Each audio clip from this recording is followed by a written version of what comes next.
Así de que vamos a iniciar con este pensamiento que tenemos ahí para que usted, buenas noches, sí, que ustedes tengan ahí este pensamiento. No existe un atajo hacia el éxito. Para alcanzarlo necesitas de trabajo duro y de mucho valor. Porque el deseo de alcanzar tus sueños siempre deberán ser mayores al miedo que puedas tener al fracaso. Así es de que nada lo detenga, que terminen su carrera con mucho éxito. Por favor, no va a estar pensando usted algunos comentarios que dicen que los privados en la facultad son bien difíciles. No, usted vive este momento. Ahorita está usted precisamente en el 5º semestre y le corresponde precisamente tener a bien estar presente en la mayoría o en la totalidad de las clases, poder compartir con los profesores y poder precisamente el proceso de enseñanza, aprendizaje que se pueda dar de manera valedera. A ganar sus cursos de manera especial, preparándose, como dice acá, con trabajo duro y con mucho valor. Eso hay que hacer precisamente para ir avanzando en la carrera. Y esta es una carrera muy bendita, y especialmente cuando uno es egresado a San Carlos. En el programa vamos a tener precisamente estos 4 temas, como el primer punto. Por favor, para este curso no necesita usted comprar ningún libro. El material que yo le voy a proporcionar es el material sobre el que yo voy a evaluar. Y en este caso, para este tema en concreto, tomamos precisamente de la Universidad Autónoma de México, la UNAM, del Departamento de Investigaciones, precisamente un libro que dentro de los tratadistas, que son 2, está precisamente Néstor de Buen, que considero que es uno de los mejores tratadistas en materia laboral. Y él en el sumario tiene ideas generales: el comunismo, Asia, Egipto, Grecia, Roma, Edad Media, en América, las culturas americanas, el trabajo en Nueva España y el fin del sistema gremial.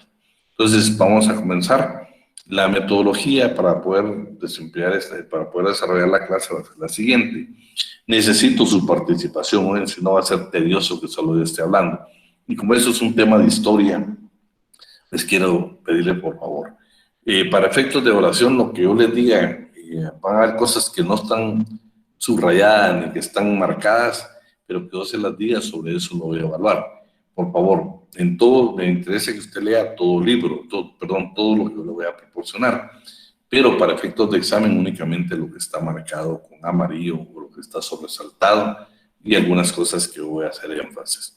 Así es que vamos a dar inicio con las ideas generales y le voy a pedir a alguien ahí que nos pudiera apoyar con la lectura precisamente de lo que está en pantalla. No sé quién. Ideas generales. La historia del trabajo no tiene necesariamente que ver con la historia del derecho del trabajo, pero tampoco puede afirmarse que no haya existido antes de la revolución industrial un fenómeno semejante al que provocó el nacimiento de la disciplina después de las turbulencias sociales que impregnaron el siglo XIX. Situaciones de explotación del trabajo humano se han dado siempre, bajo las formas más diversas, inclusive en la etapa previa de duración indefinida que se ha caracterizado como consumismo primitivo. Sí, por favor. No puede haber la menor duda de que el trabajo ha sido Milagro, solo lo subrayado, lo sobresaltado con amarillo. Ok, licenciado. No podría entenderse al hombre desprendido del trabajo, pero lo que importa determinar son las condiciones en que ese trabajo se ha prestado. El desempleo global ha llegado ya a su más alto nivel desde la Gran Depresión de los años 30. Más de 800 millones de seres humanos se encuentran desempleados o subempleados en el mundo. Estas cifras crecerán probablemente entre el momento actual y el fin del siglo, de la medida en que millones de aspirantes a integrar la fuerza de trabajo se encuentren sin empleo. Muchos de ellos víctimas de la revolución tecnológica que está sustituyendo rápidamente a los seres humanos por máquinas en prácticamente cada sector e industria de la economía global. Permíteme. Ahí estamos. Entonces, la idea general, por favor, aquí hay tratadistas que dicen Primero, que consideran que el derecho laboral realmente nace a partir de la revolución industrial. Claro, hay instituciones del derecho laboral antes, aún en los sistemas que vamos a ver, ya se ve el derecho laboral, pero como tal, ellos lo consideran que es a partir de la revolución industrial y vamos a ver por qué. Fenómenos, por ejemplo, como nosotros vamos a ver de algunas leyes y estos sistemas que hablaban que, por ejemplo, las jornadas de trabajo. Ellos consideraba, hay una ley ahí que considera de que la jornada de trabajo debe ser el día y la oscuridad. Eso así definían, o sea, la jornada de trabajo la tenían definida que en el día, en la claridad, pues era fácil que trabajara y que en la noche, en la oscuridad, el trabajador descansara. La revolución industrial es donde se dan la fuerza a la clase trabajadora. ¿Por qué? Porque llega la revolución industrial y dice, señores, no hay problema con la oscuridad, porque ahora yo traigo la luz, traigo la iluminación. Entonces el trabajador puede trabajar aún más. Y entonces ustedes ven, cuando leen la historia de la revolución industrial o la historia en el mundo entero, en Estados Unidos, que las jornadas de trabajo eran aproximadamente 16 horas diarias. Por supuesto, el trabajador tuvo necesidad de organizarse y comenzar a hacer sus luchas, y después de que varias organizaciones comienzan a ejercer su trabajo en cada de los países que se van desarrollando, ellos logran avances en materia laboral y especialmente la creación del derecho laboral. Acá quienes afirman de que dice que como va con la tecnología actual, con el sistema de la tecnología actual en el mundo, va a desaparecer el derecho laboral, pero otros consideran que no es así. Yo considero que tampoco es así. Siempre se va a necesitar precisamente del trabajador. Y lo que tenemos que buscar es precisamente una regulación apropiada para esa diferencia que se da entre capital y trabajo. Sí. Todo es evolutivo. El derecho del trabajo lo vamos a ver desde el comunismo primitivo. El comunismo primitivo lo vamos a ver desde tres aspectos: el salvajismo, la barbarie y la civilización. El salvajismo dice que era la infancia del género humano. Se recuerdan cuando dice de que precisamente vivía de los frutos naturales, de los frutos, las nueces, las raíces, que vivía precisamente en los bosques tropicales, subtropicales.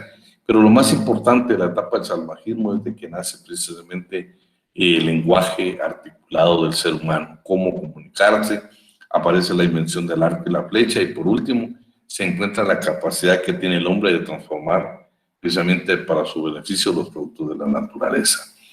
Y en esa época también, cabe presumir, dice, un trabajo comunal frente a los grandes riesgos que genera el entorno de la sociedad humana. Se constituye un instrumento esencial para la supervivencia, que sin duda va acompañada de cierta división del trabajo que evidentemente aún no es asalariado. O sea, la solidaridad humana fue importantísima en esta etapa porque se producía efectivamente para la supervivencia y había trabajo, había división del trabajo, pero no era un trabajo asalariado. Ahora vemos lo que es la barbarie. Milagro, por favor.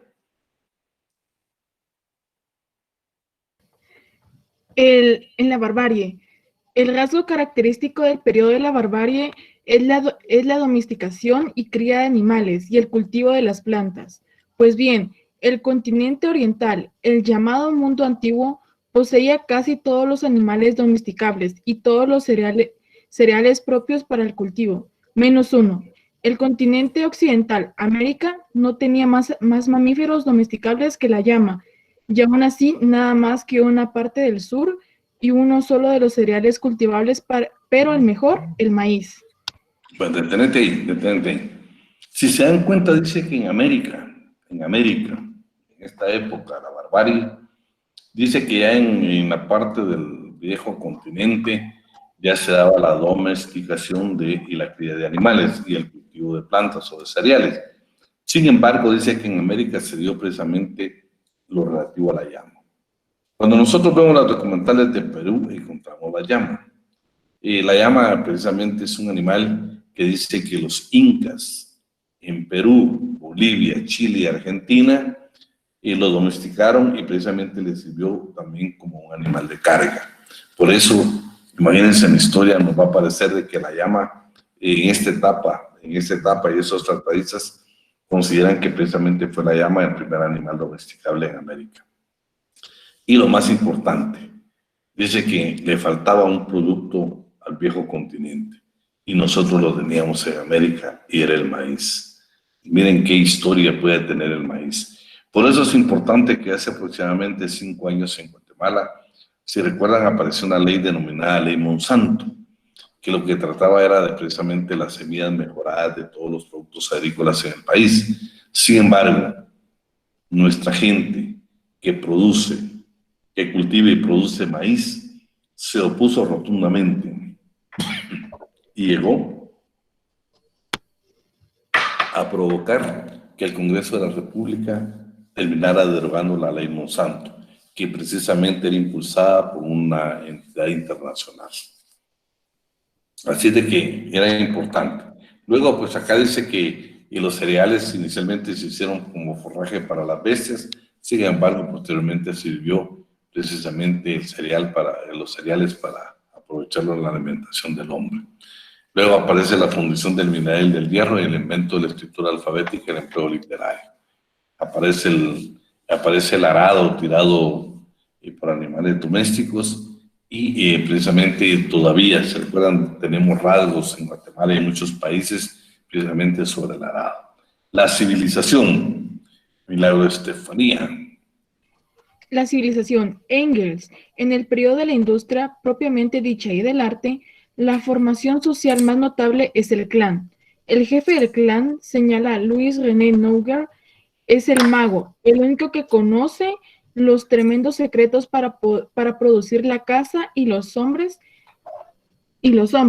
Es el quien preside las terribles sesiones de iniciación de los jóvenes, iniciando a todas las condiciones de la futura vida, verdadera etapa de aprendizaje cívico y social.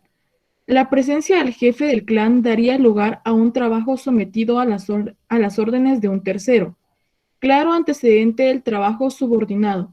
Sin embargo, no se trataría de un trabajo destinado a producir lucro, ya que lo que domina la actividad es el interés colectivo y no el particular de un hombre en concreto. Bueno, si se dan cuenta que está hablando del clan. El clan dice que el jefe era un mago, era un experto y precisamente iniciaba a los jóvenes.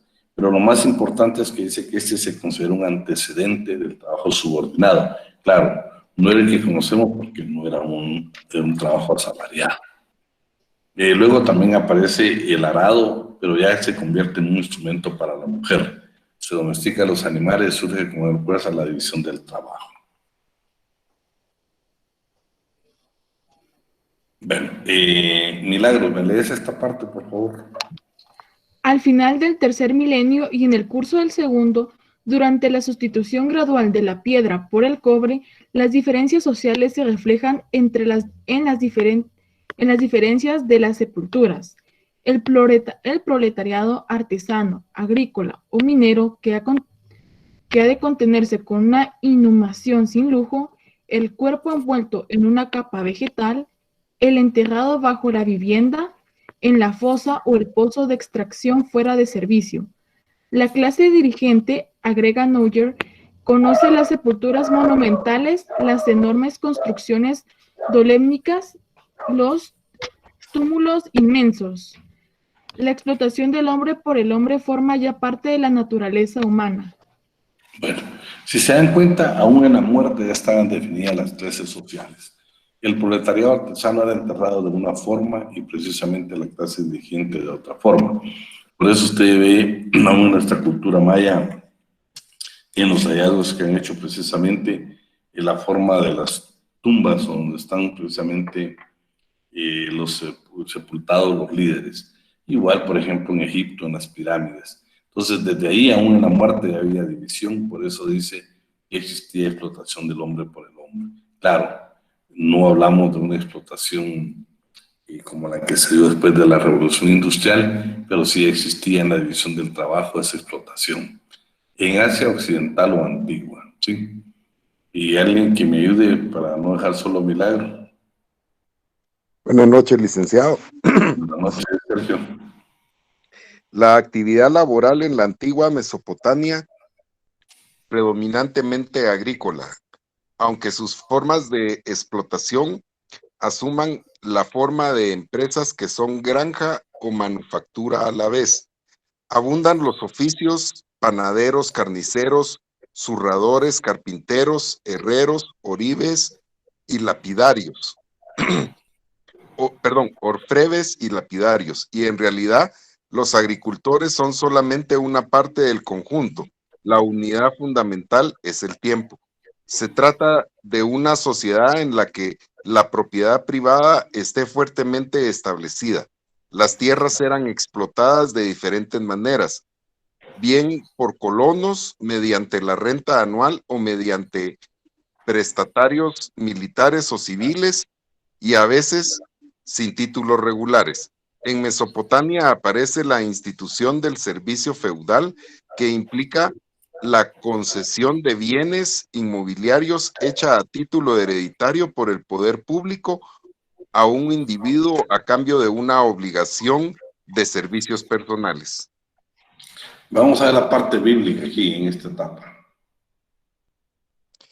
En la Biblia aparecerá la figura de la prestación obligatoria.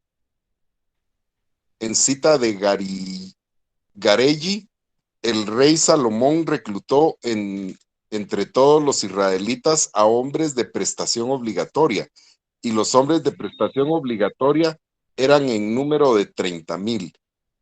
Los enviaba al Líbano 10,000 por mes alternativamente. Estaban en un mes en el Líbano y 2 meses en sus casas. Reyes V del 27 al 30. Sergio, Primera Sí. de Reyes, versículo 27 y 30. Perdón. Vean qué interesante, porque aquí está hablando del rey Salomón. ¿Se recuerdan ustedes? Él lo que dice de que ya trabajaba aquellos sistemas donde, imagínense, trabajaban ¿qué? Un mes en el Líbano y descansaban 2 en su casa. En Guatemala hace algunos años se recuerdan que había un sistema de 22/8, uno trabajaba 22 días y descansaba 8 en su casa. Un sistema que fue aplicado más que todo en las instituciones del sector público, especialmente en lo que era el Ministerio de Agricultura. Aquí también aparece ya el código de Hammurabi, que ya reglamentaba el trabajo, el aprendizaje y el salario mínimo. Veamos en Egipto. Por favor, Sergio. En general, los salarios se pagaban en especie mediante entrega de productos de consumo o de uso, cuyo valor adquisitivo, reconoce Saunerón, resulta muy difícil determinar. Existía una especie de asistencia médica para quienes sufrían accidentes de trabajo. A fin de cuentas, un régimen de explotación que pudo provocar y provocó desórdenes sociales e inclusive el ejercicio del derecho de huelga. Para Cabanela, en Egipto predominó el trabajo esclavo al lado de los oficios libres. Imagínate aquí lo que está hablando de que sí se permitía el trabajo, o sea, el pago del salario precisamente en especie. De comprobar con el artículo 102 de la Constitución y el 90 del Código de Trabajo, actualmente en Guatemala también se permite el pago en especie. Ahí lo tienes, ten en cuenta ahí. Veamos qué pasó en Grecia. Acuérdense que Grecia, pues, ya es otra historia, ¿no? Entonces, Sergio, por favor, su que te moleste para... No tenga pena, licenciado. En Atenas, Solón 594-593 trató de hacer reinar la equidad con una condonación de deudas, la liberación de los atenienses arruinados, vendidos como esclavos por sus acreedores, la prohibición de los préstamos garantizados por la persona misma del que los pide, la parcelación de los grandes dominios. Se preocupó de la suerte de los agricultores humildes, del tica recompensado, a los que mataban los lobos. Perdón, es que está muy pequeño, a veces me cuesta leer. Reglamentaba el uso de los puntos de agua, prohibiendo abatir olivos, probablemente para evitar la erosión de los terrenos, y plantear a menos de 9 pies del campo vecino. fijando las condiciones del emplazamiento de las colmenas. Además, prohibió a los hombres ejercer el oficio de mercaderes de perfumes para luchar contra el lujo y los gustos afeminados indignos de un pueblo laboroso. En esta etapa de esplendor económico, con una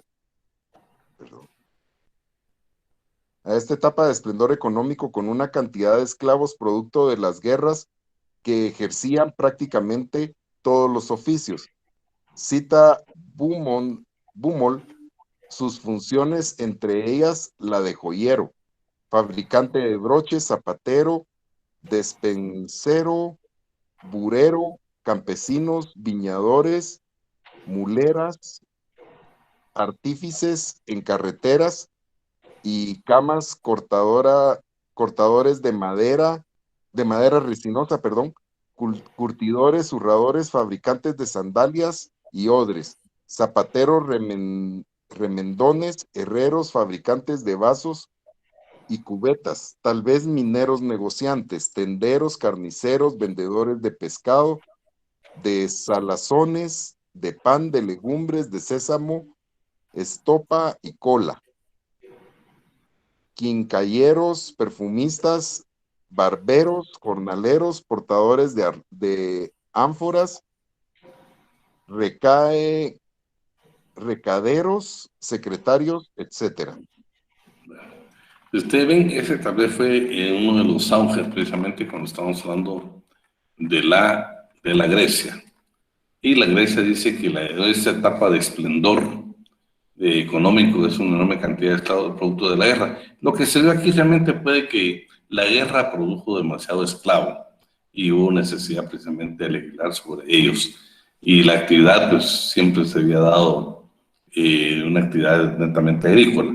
Aquí pues como ya lo leímos van a aparecer las profesiones más liberales importantes que serían los banqueros, los médicos, los profesores y los actores. Y lo más importante es aquí que aparece precisamente la cultura, la filosofía. Y vean esta última parte donde dice que Aristóteles haya considerado ética la esclavitud. O sea, dentro de la filosofía, una crítica que se le hacen estos tratadistas a Aristóteles es que precisamente la esclavitud la consideró ética. Por favor, para efectos de examen, ya quedamos que todo lo que está subrayado usted me lo va a estudiar. Para el curso en sí, para que usted pueda entender cada una de las instituciones, por favor, me lee todo el contenido. Veamos en Roma. Aparte de Sergio, ¿quién más nos puede ayudar ahí? Buenas noches, licenciado. Buenas noches, Jocelyn. El mundo romano podría dividirse en una primera etapa de protagonismo etrusco, de cartagineses y de galos en la que predomina la vida agrícola, una segunda etapa que se encontraría en el territorio hoy de Italia, con la fundación de Roma, obviamente de escaso desarrollo económico. La tercera correspondería a la integración militar del Alto Imperio en el que subsiste el trabajo agrícola con muy poca actividad industrial. Y por último, el Bajo Imperio en el que Roger Remondon encuentra una cierta política social. La aportación fundamental de Roma a la organización del trabajo, más allá de su trascendencia política, militar, jurídica y artística, se encuentra en la organización de los colegios de artesanos. Tuvieron cierto relieve político los colegios que de alguna manera se relacionaban con lo que hoy podríamos denominar industria de guerra. Serían los de Tignari, carpinteros, los Aerari, obreros del bronce y cobre, y tibicines, tocadores de flauta o cornicines de trompeta. Cada oficio formaba una centuría dividida interiormente entre jóvenes, ancianos, juniores, seniores. Otros 5 colegios de artesanos no formaban centurías y no tenían derechos electorales. De hecho, los colegios romanos integraban instituciones reconocidas oficialmente, aunque no todas constituyeran organismos políticos, afirma Saint León, que durante parte de la monarquía y la república, las corporaciones combatieron contra los patricios, con una clara tendencia popular. La ley Julia abolió los colegios y las sodalitias nacidas en los últimos tiempos de la República Romana, organizaciones civiles que participaban con entusiasmo en los comicios. La fecha de la ley Julia se discute, afirma Saint-Léon, que podría ubicarse entre el año 67 y en el año 64, fecha defendida por Mommsen. Sí. La estructura de los colegios era vertical. La primera categoría era formada por los colegiados, generalmente hijos de un artesano de la misma profesión, yerno o heredero o simple candidato. La segunda la integraban los magistrados de las corporaciones, decuriones, jefes de grupo de 10 miembros, los curadores, procuradores, síndicos y cuestores oficiales, administradores de los fondos comunes y representantes de los colegios, los jefes ejecutivos de la corporación, patrones, como a veces eran denominados, y los jefes honorarios de las corporaciones. Bueno, en el comentario les dejé aquí, por ejemplo, el Código de Hammurabi o Hammurabi, que fue un antecedente legal de protección y seguridad. Se remonta al año 1750 a.C., su creador, ahí está, fue el rey de Babilonia. Fue plasmado en una estela de piedra y se trataron asuntos relativos al trabajo asalariado. Esta es la ley marco que yo les hablaba. Está la limitación de la jornada del trabajador. Aquí lo que él considera es precisamente que dividía las jornadas entre horas luz y oscuridad, y consideraba que el trabajador debería descansar únicamente en tiempos de oscuridad. Por eso es importante recalcar en esto, porque en la Revolución Industrial lo que dijo la fábrica, lo que dijo precisamente la industria fue: señores, ya no hay problema con la oscuridad, porque nosotros ahora tenemos la electricidad, tenemos luz, y puede trabajar el obrero precisamente producir más para nosotros. En la Edad Media está por etapas. Tal vez lo más importante es el nacimiento en la parte de la Alta Edad Media, donde precisamente el renacimiento de la cultura y el nacimiento de las universidades. Por supuesto, también le habla de Bolonia, que se considera la cuna de la reinterpretación del derecho romano. Claro, no fue como el original, pero se considera que precisamente se dio como la cuna de la reinterpretación del derecho romano. Luego en Inglaterra aparecen las guildas. Aquí ya están definidas qué eran las guildas, ¿verdad? Cómo están estructuradas. Pero si quieren, con las guildas le vamos a pedir a Yoseni que nos la lea.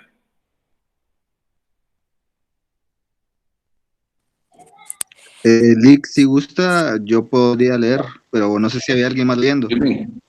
Bien, Ángel, no hay pena, ayúdame. Ok, en Inglaterra las guildas existieron desde el comienzo del siglo IX, pero en la Europa central se duda de su existencia antes del siglo VII, pero no después. En realidad, la guilda, sin perder su esencia de organización de artesanos, tiene mucho de pagana, de centro de reuniones en las que se cruzan las armas con sentido deportivo y se celebran banquetes. Saint-Léon encuentra en ellas un soplo cristiano que atenuaría el rigor de su germanismo. Sin embargo, dejando abierta la duda, nos dice que nos parece más probable que los primeros apóstoles originarios de Italia o de la Galia hayan llevado a su país el plan de instituciones nuevas, y que la idea primitiva de la guilda haya sido tomada del colegio romano. Esa idea, regenerada, transformada en el espíritu cristiano, se combinó con las tradiciones y las costumbres que formaban la herencia moral indestructible de la raza germánica. Se cristianizó y germanizó, se convirtió en guilda. Entre las características de las guildas se encuentran las de ser asociaciones de asistencia mutua formadas por comerciantes y trabajadores, a veces con matices religiosos. Es hasta el siglo X, dice Saint-Léon, que aparecen los mercaderes y artesanos. Entonces, en concreto, las guildas aparecen en Inglaterra. Imagínate, primero dice que son paganas, después dice que son religiosas, y al final dice que después del siglo X ya aparecen como mercaderes y artesanos, y que su antecedente precisamente son los colegios romanos, los colegios de artesanos. Y tal vez me lees esta parte, Ángel. Lo característico de la corporación era la escala gremial, que se repite siempre en la historia, inclusive en la actualidad, con regulación de la duración del aprendizaje y de los deberes del aprendiz que podría ser corregido por el maestro, quien ejercía en la enseñanza una especie de tutela civil con obligación alimenticia y educativa. El aprendiz capaz se transformaba en compañero una vez que adquiría el maestrazgo y asumía la condición de obrero especializado. El grado máximo de maestro exigía la realización de una obra maestra, un verdadero examen profesional, ante un tribunal integrado por maestros que solían culminar, se supone que de resultar exitosa la prueba, con un costoso banquete que el nuevo maestro ofrecía a sus iguales. Bueno, interesante esto porque estamos hablando, por ejemplo, quiénes eran las clases sociales. Los aprendices, los oficiales o compañeros y el maestro. Claro, normalmente el aprendiz llegaba a ser un compañero o un oficial y esto lo constituye un obrero especializado. Pero para llegar a ser maestro, imagínate, tenía la realización de una obra maestra, debía ejecutar una obra maestra. Y bueno, lo más interesante era la celebración, que tenía que ser un banquete que debía ofrecer a todos los maestros. Sí, Ángel, por favor, léeme esta parte también.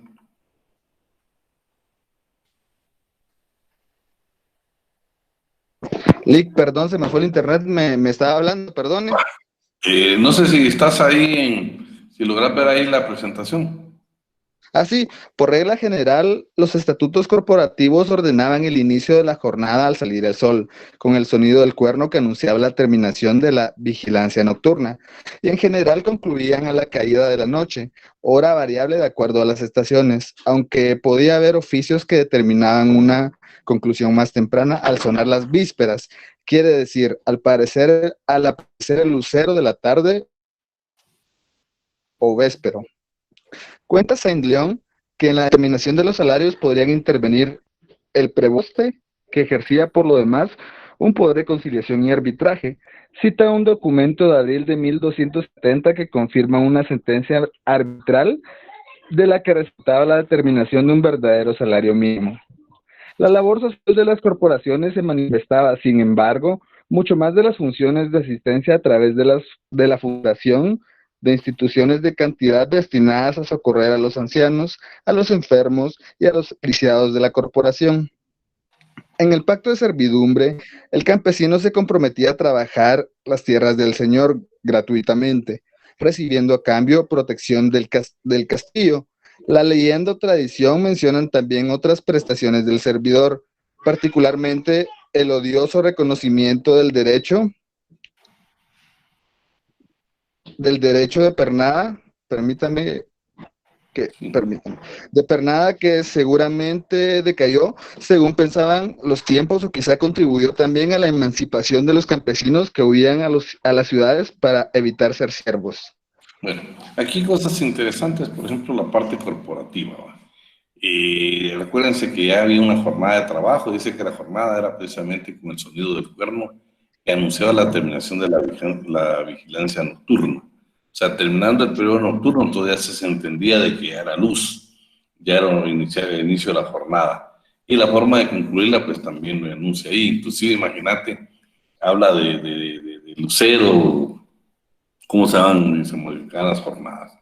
Y luego también la famosa palabra de preboste, que este era un funcionario que tenía precisamente cierto poder y precisamente él trataba de buscar soluciones en los conflictos que se suscitaban a través de la conciliación y el arbitraje.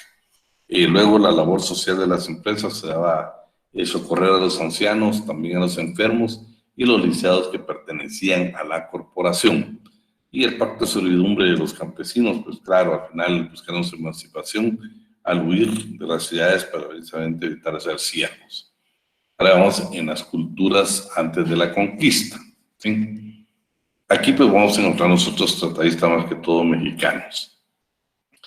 Y ellos acá pues ya van a narrar ustedes de que, por ejemplo, ya en México se conocían, por ejemplo, el oficial mecánico, el oficial de pluma, que era el que hacía los bordados o mosaicos y trabajos en las plumas de aves, el platero, el herrero, el cantero, el albañil, el pintor, los cantores médicos, los hechiceros, los brujos, los sastres, los tejedores, los alfareros, los mercaderes, fabricantes de calzados, de armas, etc.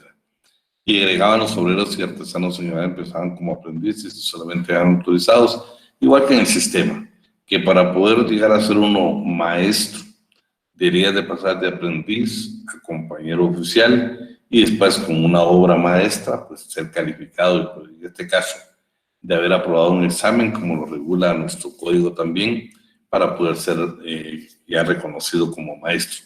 Y en el caso de nuestro código, me gustaría que nos fuéramos alguien que tuviera por ahí a la mano el artículo 170, si no me equivoco, del Código de Trabajo, que donde vamos a encontrar la definición de lo que es un aprendiz.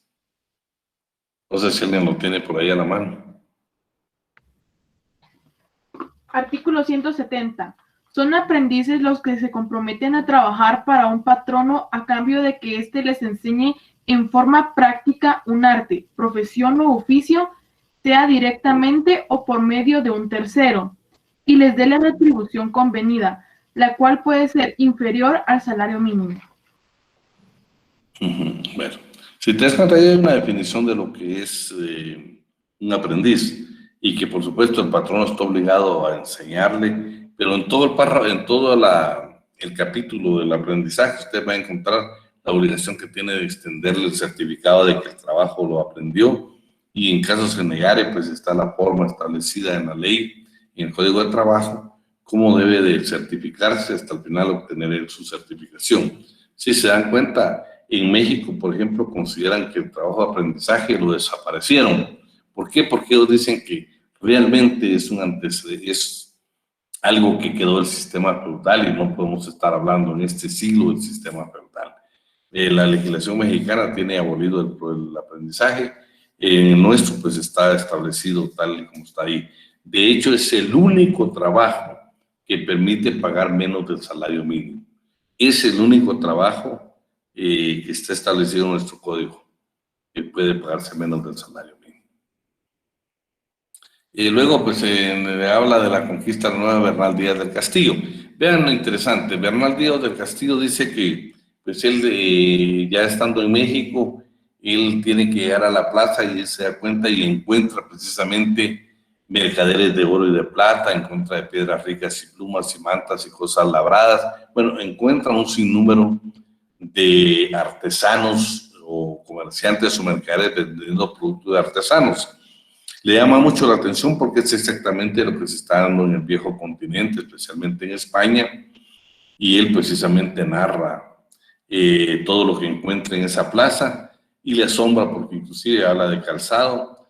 Entonces él toma la decisión, o por lo menos sugiere, que estos vendedores deberían de apoyarse a través de una producción artesanal en talleres. El trabajo en la Nueva España. Aquí aparece algo que ustedes ya vieron, que es la encomienda, los repartimientos y las leyes de India. ¿Sí? De hecho, pues es un mecanismo bien importante, porque vamos a ver cómo la ley de Indias, el Fray Bartolomé de las Casas, con un buen criterio, trata que los reyes de España, trata que las autoridades de España den ordenanzas, den leyes para favorecer al trabajador nuestro en ese entonces. Y lo que resulta que los virreyes que estaban acá en contubernio con los encomenderos nunca aplicaron precisamente las leyes de India. Pero vamos a ver lo importante que son las leyes de India en materia de derecho laboral.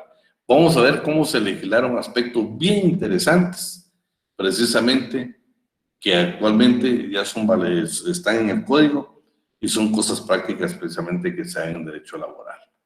Vamos a ver quién nos estaba ayudando. Bueno, ¿quién más nos puede ayudar ahí adicionalmente?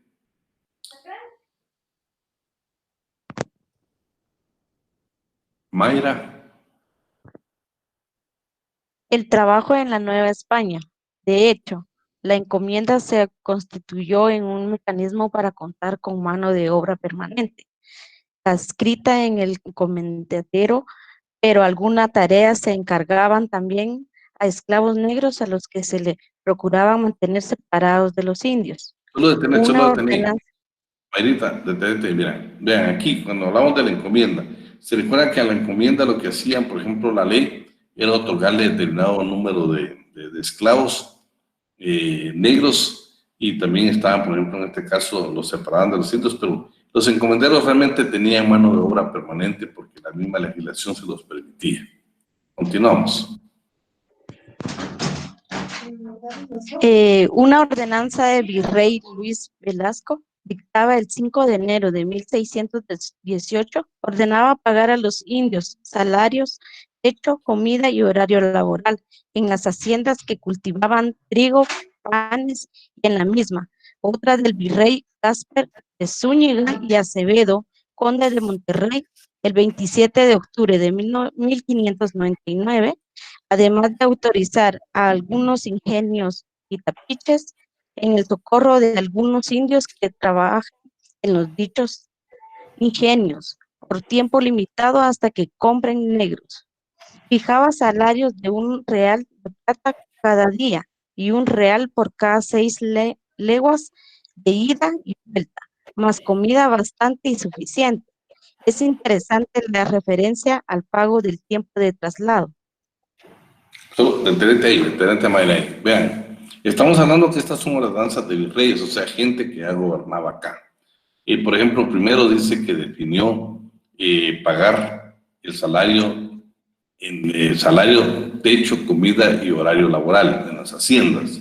Eso era importante. Acuérdense que vivimos en parte de la historia donde se pagaba con vino, se pagaba con otras circunstancias, ¿no? Y aquí ordenaron de que debía haber techo, de que debía haber comida y debería haber horario. Estamos hablando más que todo de los trabajadores que hoy son trabajadores agrícolas o campesinos.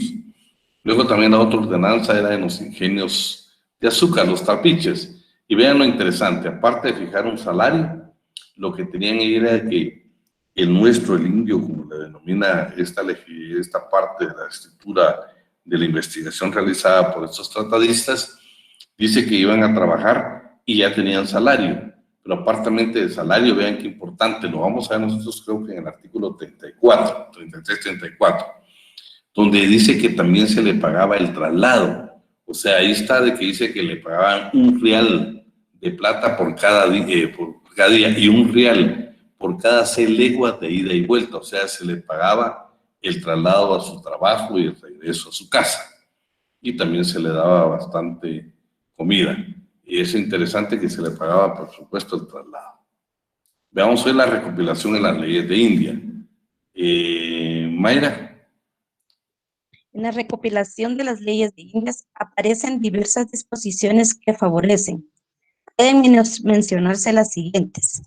Ordenó que los obreros trabajaran 8 horas repartidas convenientemente. En 1583 ordena que los sábados por la tarde se alce de obra 1 hora antes para que se paguen los jornales. El 8 de julio de 1576 ordena que los caciques encomendaderos paguen a los indios su trabajo delante del doctrinero sin que les falte cosa alguna y sin engaño o fraude. El doctrinero era un líder religioso. Continuamos. La obligación de pagar en efectivo aparece en una ley de 26 de mayo de 1609, dictada por Felipe III, que declara perdido el salario pagado en vino, chincha, miel y hierba del Paraguay, incurriendo además el español, que así lo hiciere, en multa por ser la voluntad real que la satisfacción sea en dinero. Imagínate qué triste que si te das cuenta aquí prohibieron el pago porque se hacía en vino, en chicha, en miel o en hierba de Paraguay. Era la forma como le pagaban. Ya sin embargo sí prohibieron ese tipo y dijeron, no señor, usted le tiene que pagar con dinero. Sigamos, por favor. La protección contra labores insalubres y peligrosas la contemplan Carlos V, que no pase de 2 arrobas la carga que transportaran los indios, debiendo tomar en consideración la calidad del camino y otras circunstancias. Pero también las leyes protegían aspectos procesales, ya que se ordena que opere en favor de los indios al principio procesal de verdad sabida. Bueno, vean, pero esto es interesante. Cuando nosotros veamos ahí por artículo 100, 200, 199, 200, el 200 más o menos vamos a encontrar precisamente donde regula el traslado de carga. Y aquí en esta ley de India 1533 ya se regulaba que no únicamente podían cargar 2 arrobas, debían de transportar. Y precisamente había que ver el camino y las circunstancias. Y por favor, algo que no se nos puede olvidar es la parte procesal. Ya se legislaba precisamente el principio procesal de la verdad sabida. O sea, ese es importante y por favor está pendiente a la hora del examen, ¿no? Voy a ir a terminar esta partecita. Cumplidas o no, las leyes de Indias tienen al menos la gracia de ser un catálogo razonable de condiciones de trabajo, y si no una primera visión del derecho del trabajo por la falta de instrumentos para hacerlas efectivas, pese a las importantes multas que en las leyes se anunciaban para los infractores. Al menos inician un camino de justicia social, aunque no haya faltado que a ese mismo propósito señalara que era actos de gracia y no de justicia. Pues se considera que no era justicia, pero la verdad que sí era una buena legislación en materia laboral. Bueno, el fin del sistema gremial. Aquí es donde desaparecen las corporaciones, el sistema feudal y aparece la revolución industrial, aparecen las fábricas. Aquí vamos a encontrar el edicto de Turgot y la ley de Chapelier y un código penal que aún penaban con la pena de muerte por la quema de la maquinaria que se daba a las industrias. ¿Sí? Aparte de, ¿quién más nos puede apoyar aquí, por favor? Buenas noches, licenciado. Wendy, por favor. El fin del sistema gremial. El descubrimiento de una energía nueva, diferente de la humana, del animal o del aire o del agua, la energía del vapor, gracias al ingenio de James Watt, 1736-1819, produjo la transformación rotunda de las relaciones de producción. A partir de ese momento, los gremios cedieron frente a la presencia de las empresas que, además, superaron el problema de la iluminación y, por lo tanto, de las restricciones a la duración de la jornada, con la utilización del gas de carbón. El antiguo taller familiar cedió frente a la gran fábrica que acumulaba trabajadores en condiciones infrahumanas, pero al mismo tiempo las ideas que dieron origen a la Revolución Francesa operaban ya el ánimo de todos y la libertad se consideró el valor supremo del hombre, siendo el gremio en general atentatorio de esa libertad, ya que vinculaba al hombre de por vida al oficio. Por regla general, la supresión formal de los gremios no tardó en producirse. Solo detenete ahí, Wendy, un momento, ¿sí? Está hablando de que ya salieron las corporaciones, y vean qué importante. Había necesidad de suprimir totalmente el sistema corporativo. ¿Por qué? Porque vinculaban al hombre de por vida a un oficio. O sea, lo vinculaban y decía hasta su muerte material. No, ya esta revolución industrial, que precisamente se habla acá, ya es una transformación de las relaciones de producción. Y aquí estamos hablando de la fábrica, estamos hablando de la industria y estamos hablando ya del nacimiento de patronos. Allá eran señores feudales. Por supuesto, a veces a los maestros les llamaban patrones, pero la legislación los considera como maestros.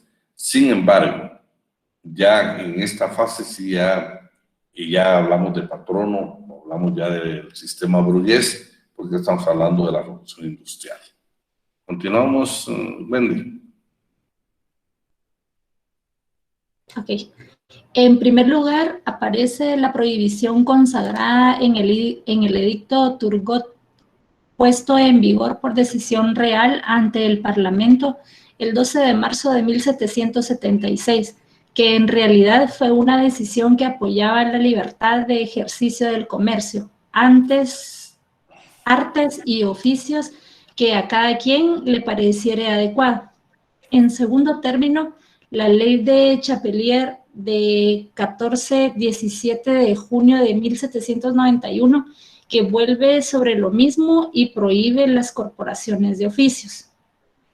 En su final, después de una vida tan prolongada, el sistema gremial se vio en medio de dos fuegos, el de la revolución tecnológica y el de la revolución política, pero seguramente la primera fue de mucha mayor influencia en el resultado. Lo que sigue después no ha sido precisamente mejor.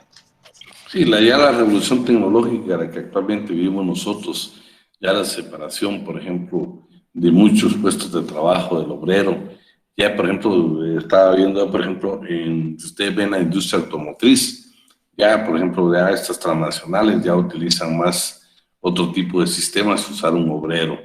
Y bueno, vemos en Guatemala, yo recuerdo que hace muchos años se recuerdan que la imprenta era una empresa muy productiva que generaba trabajo, pues hoy yo creo que la forma de publicidad se hace de una manera totalmente diferente.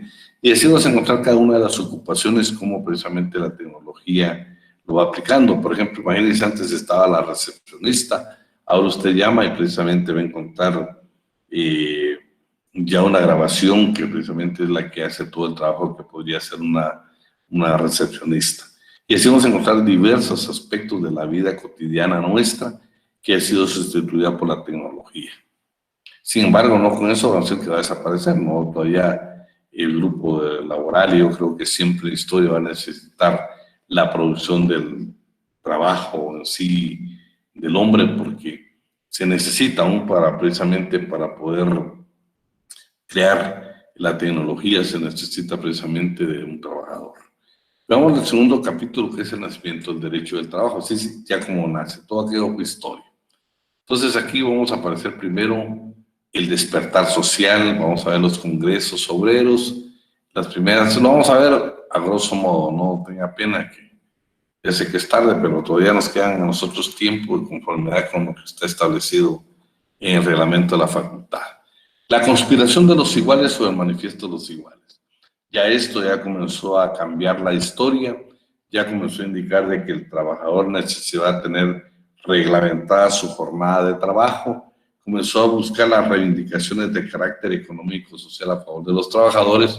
Claro, dice que en este documento se dice que la Revolución Francesa no es sino la vanguardia de otra revolución. O sea, ellos consideran de que precisamente que la Revolución Francesa va a dar inicio. Claro, los marxistas indican de que esta Revolución Francesa no fue más que una revolución burguesa. Pero sin embargo, los tratadistas dicen que no, aquí ya fueron reivindicaciones de carácter económico-social a favor precisamente de la clase trabajadora. Claro, el final del quien inició todo este proceso fue la guillotina, o sea, ahí terminó él pues su vida precisamente en 1797 con la guillotina. O sea, no le convenía, como dice aquí, a la burguesía, que sí sabía cuál era la conciencia o el origen de su poder, y él tenía el poder en la explotación de los trabajadores. O sea, ellos consideran que la explotación de los trabajadores era el arma más importante que ellos tenían precisamente para producir más riqueza. Luego aparecen los socialistas utópicos, o bien el comunismo utópico, como le llaman algunos tratadistas, y este consistía en precisamente que ellos consideraban de que había necesidad de una transformación, había necesidad de cambiar la historia, había necesidad de legislar a favor del trabajador, pero debía hacerse buscando la consideración de la bondad humana. Había que tocarle el corazón precisamente al patrono para que hubieran grandes transformaciones en materia laboral. Lo que Marx y Engels precisamente critican, que dicen que nunca, ellos únicamente tenían pues tuvieron grandes avances, pero realmente era más una ilusión, porque jamás iba a darse una bondad humana por parte de los patronos o por parte de la burguesía, como ellos ya le denominan. Luego aparece el Manifiesto Comunista, que ya pues usted lo puede ver desde el punto de vista histórico o bien desde el punto de vista ideológico. Nosotros vamos a ver desde el punto de vista histórico. Ellos lo que indican acá es de que tanto la Revolución Francesa fracasó porque fue una revolución precisamente que se dio dentro de la clase burguesa, Además dice que no podían porque uno de los bancos más importantes de ese entonces de Francia nunca fue atacado precisamente el sistema bancario, y fue el sistema bancario que precisamente provoca el financiamiento para el derrocamiento de quienes habían llevado a cabo la Revolución Francesa. En la Revolución Francesa van a encontrar ustedes, por ejemplo, etapas ya de progreso hacia la clase trabajadora que repercuten precisamente en todo el mundo. Sin embargo, pues ya el manifiesto comunista lo que indica es que el proletariado es quien produce y quien debe tomar las decisiones. En toda esta etapa también aparece el cartismo inglés. El cartismo inglés no era más que las organizaciones de trabajadores le enviaban precisamente al Parlamento británico cartas del pueblo. Y en esas cartas, dentro de las peticiones, era, por ejemplo, el sufragio universal.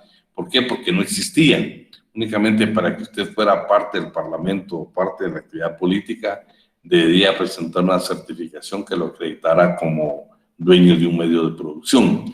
Entonces ellos apelaron a través de estas cartas al Parlamento británico a decir: queremos el sufragio universal, queremos el derecho del voto. ¿Por qué? Porque ellos dijeron: mientras el trabajador participe, le va a permitir tomar decisiones en beneficio de la clase trabajadora.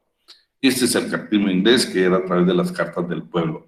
Hoy por hoy todavía vamos a encontrar nosotros la fuerza, la fortaleza que tiene en la parte política la clase trabajadora. ¿Se recuerdan, por ejemplo, aquí en América Latina, Brasil, con Lula da Silva? Ellos precisamente es un partido de los trabajadores bien formado, el que lo lleva al poder, y ustedes van a ver que él era un obrero precisamente de una área de la industria, de la metalurgia, creo que era donde él precisamente se desarrolla como trabajador. En Inglaterra, ustedes saben que se menciona mucho el Partido Laboralista, producto precisamente de todas estas concentraciones de trabajadores a través de asociaciones que le dieron vida precisamente a una fuerza laboral increíble que aún participa en política. Cuando leamos Mario López Larrabe nos vamos a dar cuenta que también en el proceso de la revolución en Guatemala ya se tenían los dirigentes sindicales, inclusive llegaron a tenerse diputados que pertenecían a la clase trabajadora, y la finalidad era precisamente venía del cartismo inglés, que a través de la toma de decisiones en el Congreso, por ejemplo, que los trabajadores que habían sido parte, que habían sido obreros, pues llegaran a legislar a favor de la clase trabajadora. Y aquí pues les habla de Marx, que él considera que la revolución fue improductiva porque lo que se logró fue precisamente un jornal de un salario por el jornal.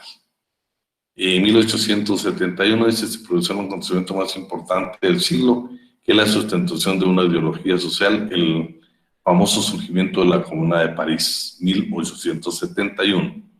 La fundación de un Estado comunista proclamado ese año en las fuerzas de Mariscal, que el 28 de ese mayo, que les digo, tardó muy poco tiempo precisamente, que fue derrotado, fueron retirados del poder.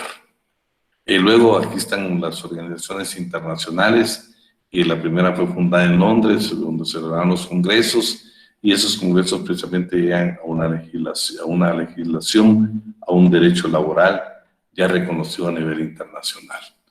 Los congresos obreros, estos eran importantes porque fueron los que dieron nacimiento precisamente al derecho laboral.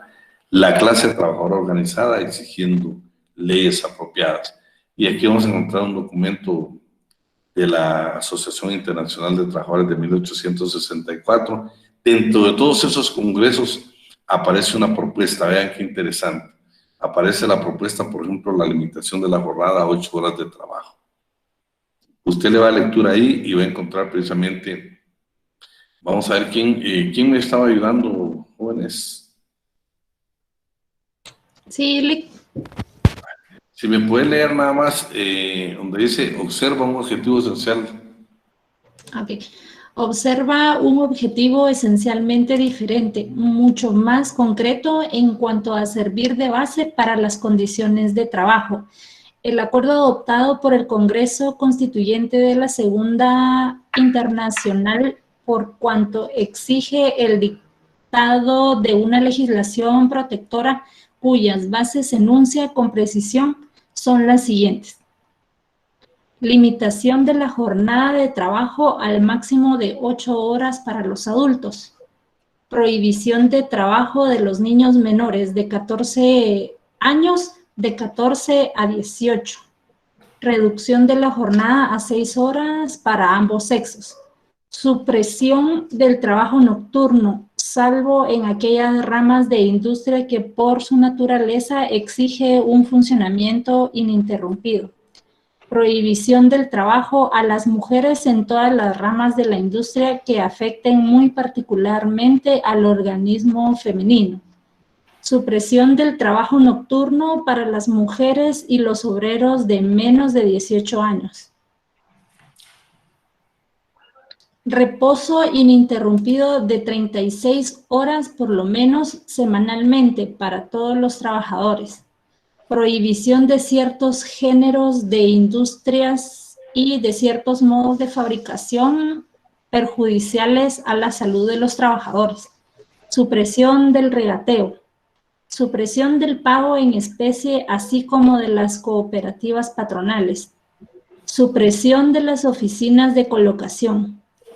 Vigilancia en todos los talleres y establecimientos industriales, comprendiendo la industria doméstica por inspectores retribuidos por el Estado y elegidos, al menos la mitad por los propios obreros.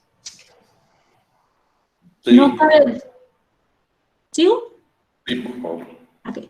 No cabe duda de que estos principios enuncian las bases de una legislación laboral necesariamente protectora de los trabajadores.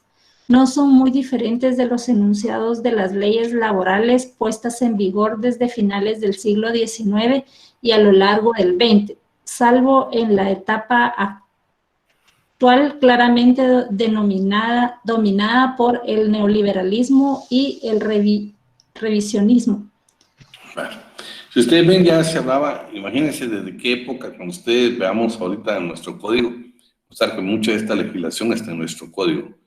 Por ejemplo, en Guatemala, ustedes saben que no se permite las agencias de empleo, o sea, la colocación de empleo. En Guatemala están prohibidas y precisamente la Organización Internacional del Trabajo también las prohíbe. Ya desde ese entonces, en estos congresos internacionales buscaban esa supresión de las oficinas de colocación, o sea, los intermediarios. Veamos las primeras normas que se dieron en materia laboral. No, bueno, ahí vamos a aumentar y vamos a encontrar primero en Alemania. Fíjense que en Alemania ya se hablaba de la Ley a Protección del Obrero en 1891. Protección al menor, ya se hablaba del servicio, de la Ley de Trabajo a Domicilio. Ya se hablaba de la Ley de los Tribunales Industriales y la Ley de Tribunales Mercantiles. Esto es importantísimo porque cuando veamos las denominaciones del derecho laboral, vamos a darnos cuenta que la primera denominación que se le dio al derecho laboral fue legislación industrial. Por eso fue la creación de esos tribunales industriales. En Argentina, imagínense, ya en Argentina ya nos aparecieron en un estatuto de gobierno, ya nos aparecían algunas circunstancias como por ejemplo el derecho al trabajo, el derecho a la asociación profesional, ya hablaba precisamente de algunos derechos que tenían los trabajadores. Luego Brasil. En Brasil aparecen los bancos de obreros, aparece la asistencia a la infancia, aparece precisamente la regulación del trabajo para menores y aparece también lo relativo al trabajo de aprendizaje. En Chile también aparece ya en los códigos civiles todo lo relativo a la legislación laboral y en Chile fue por etapas. Ya en la segunda etapa habla de descanso dominical, sobre accidentes de trabajo, las salas cunas, luego también ya después en 1924 se promulgan varias leyes y en la última etapa que es la promulgación precisamente del Código de Trabajo. En Colombia ya se hablaba de descansos en los días de fiesta religiosa. Estamos hablando de 1900 a 1915. Dice que ya se hablaba del descanso en los días de fiesta religiosa, claro, era sin remuneración. Ya se hablaba de la jubilación, se hablaba de la higiene, se hablaba precisamente de todo el proceso. Imagínense, dice la Junta de Higiene dictada para proteger a los trabajadores en las fábricas de jabón. Ya se hablaba de 6 de los derechos que hasta el día de hoy los conservan los trabajadores y con mejores beneficios. Lo hicieron por periodos y cada uno de ellos va a encontrar ya habla de las vacaciones, habla de la cesantía por despido injusto, también ya impone el descanso remunerado el 1 de mayo y marca la autonomía del derecho del trabajo. En Cuba ya también aparece, por ejemplo, en la ley orgánica aparece la Secretaría de Agricultura, Comercio y Trabajo. Cuando leamos y veamos la historia del Ministerio de Trabajo, se van a dar cuenta que primero se le denominó Secretaría, ¿oye? Pero bueno, ya estamos hablando de Cuba y precisamente Cuba también crea la primera jurisdicción, o sea, los primeros tribunales de trabajo. Y ahora sobre la ley de accidentes de trabajo. La República Dominicana, que estuvo precisamente con un gobierno militar norteamericano, ya habla precisamente de el cierre de todos los establecimientos comerciales, industriales, fabriles y oficinas públicas los domingos y días feriados. Ya habla de que todos los domingos debe permanecer cerrada y también los días de feriados, que son los días de las ferias que se dan precisamente en cada una de las regiones. Y ahí pues también le habla de los accidentes de tránsito, las jornadas de trabajo, y ahora que el primer Código de Trabajo de la República Dominicana se dio en 1951. En España hay diferentes leyes que hablan sobre los menores, los trabajos peligrosos, habla del trabajo de las mujeres, el derecho al descanso, la hora de la lactancia. Ya se imaginan, desde el año de 1900 ya se hablaba precisamente de la lactancia en cuanto al derecho de las mujeres. Ya habla de la jornada máxima también. Y por supuesto, en Francia vamos a encontrar, ahí ya usted lo va a leer despacio, vamos a encontrar ya la prohibición de los trabajos para los niños menores de 8 años, la duración máxima de la jornada de trabajo establecida para los niños. Va a encontrar usted una serie de aspectos que, a pesar de que son muy antiguas, hasta el día de hoy siguen siendo ya mejoradas, derechos que tiene la clase trabajadora. Está en Italia, que también lo tiene por fases, cada una de las fases. Acuérdense que Italia fue importante porque todo fue en el derecho común. Cuando yo les hablé de aquellas 3 circunstancias de locatio, precisamente se dieron en Italia, en Roma, en el derecho privado común, o sea, en el derecho civil. Ahí se legislaba lo que era la materia precisamente laboral. Y así están cada una de las etapas. O sea, usted las va a leer, únicamente me interesa que vea lo subrayado. Perdón, aquí es donde yo le decía en el comentario, cuando hablamos de que todas estas figuras, el locatio, estos locatios que yo les enumero acá, por favor me los estudia por efectos de examen. Estos estaban contenidos en el Código Civil, pero ya eran relacionados precisamente a materia del derecho laboral. La primera era un contrato de obra determinada, la segunda en la prestación de servicios, y la última relacionada con un contrato de arrendamiento. Todos eran de materia laboral, pero que estaban contenidos precisamente en el derecho civil. Por eso es importante que este comentario lo tenga usted presente para efectos de examen. En México vamos a encontrar un sinnúmero de aspectos, pero tal vez lo más importante es el artículo 123 de la Constitución de 1917, que se considera que precisamente fue la primera legislación que reguló derechos de los trabajadores. ¿Sí? Y Panamá ya tenía el conflicto precisamente en cuanto a los trabajadores, el derecho de los trabajadores panameños, ya habla de que por lo menos una preferencia de los trabajadores nacionales, los requisitos de que ellas de tener como mínimo un 50% de trabajadores panameños, también se establece el descanso dominical. Luego en Uruguay ya está la ley de CIA, las pensiones, el descanso semanal, el descanso para todos los gremios. En Venezuela están en los reglamentos de policía que incluyen capítulos sobre jornaleros y esclavos y sirvientes y jornaleros. Luego, en el sindicalismo, aquí lo más importante es de que precisamente la organización de los trabajadores, esas organizaciones internacionales, provocan que exista una legislación de derecho laboral internacional. Por eso vemos que todos esos aspectos, cuando leamos nuestro código, los vamos a encontrar aún regulados, como ya les indicaba, ya superados precisamente o redactados de una mejor forma para beneficio de la clase trabajadora. Todo lo subrayado, por favor, usted me lo estudia para efectos de examen.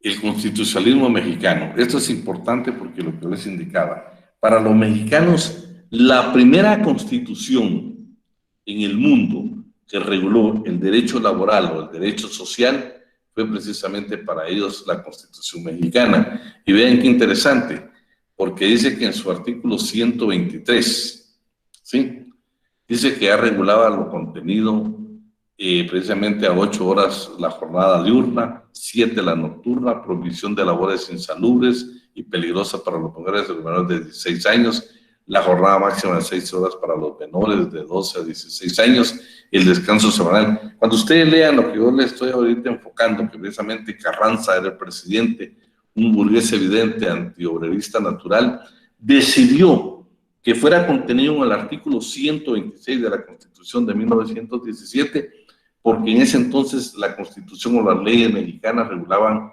el campesino, pero nunca los derechos del obrero. Por eso permitió esta legislación que posteriormente fue lo que le dio una gran auge precisamente a México, con toda esta ley que se dio precisamente. Cuando ustedes lean el artículo 123 de esta Constitución, se dan cuenta que hablaba de protección a la mujer embarazada, el salario mínimo, igualdad de salario, igualdad de trabajo, normas protectoras al salario, pago de tiempo extraordinario. Todos esos aspectos ya los tenía contenidos esta legislación desde 1917. Hasta ahí nos vamos a quedar. Fuimos algo corrido, pero por favor, para efectos de examen, me estudia únicamente lo que está sobresaltado con amarillo y algunos aspectos que hoy los generalizamos nosotros en esta clase. Cuando le digo, me estudia en esto para efectos de examen. Entonces, por favor, no va a haber texto de lectura, únicamente lo que demos en clase. Yo voy a tratar de estarles siempre entregando documentos que le puedan servir de lectura, y por favor, sobre eso vamos a basar todas las evaluaciones. Lo que examinamos en el primer parcial no lo examinamos en el segundo parcial ni en el final. Lo hacemos por etapas. Primero parcial es un contenido, segundo parcial lo que veamos del primero para el segundo y del segundo para el final, únicamente eso. Lo tengo dividido así en el curso para que usted más o menos se esté enterado de la forma en que nosotros vamos a evaluar. Y por favor, lo que sí necesito, nos vamos a quedar con el punto quinto, que es el Tratado de Versalles, que es la antesala precisamente de la Organización Internacional del Trabajo. ¿Ven? Eso es lo que tenemos ahí en concreto nosotros para poder trabajar. Esto del nacimiento de la historia, les agradezco que ustedes me hayan apoyado ahí con la lectura porque es un poco tedioso, pero por favor pónganle mucho énfasis a lo que subrayamos, a lo que indicamos para efectos de examen, para efectos de su curso en sí, para que usted lo entienda mejor. Léalo todo. Esta es una lectura muy interesante, muy interesante. Yo creo que si usted tiene un poco de tiempo y comienza a leerla, le va a servir muchísimo para que usted pueda interpretar el nacimiento del derecho del trabajo.